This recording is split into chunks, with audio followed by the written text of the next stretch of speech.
আপনার সঙ্গে মানুষ যে সম্পর্ক শুরু করে মিথ্যা দিয়ে, সেই সম্পর্ক আল্লাহ তাআলা একটা সময় গিয়ে নিজেই ভেঙে দেয়।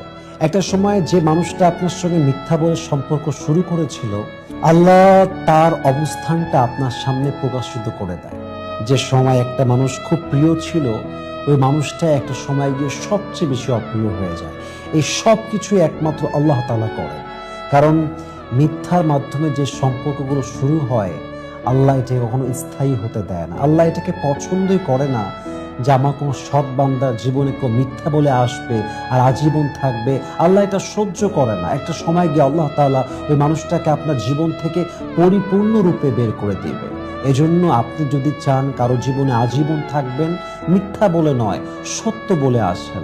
আপনি যদি চান কারোর সঙ্গে আপনি আজীবন কাটাবেন, বন্ধুত্ব হতে পারে, হাজবেন্ড ওয়াইফ হতে পারে, যে কোনো সম্পর্কে প্রবেশ করার পূর্বে সততা হচ্ছে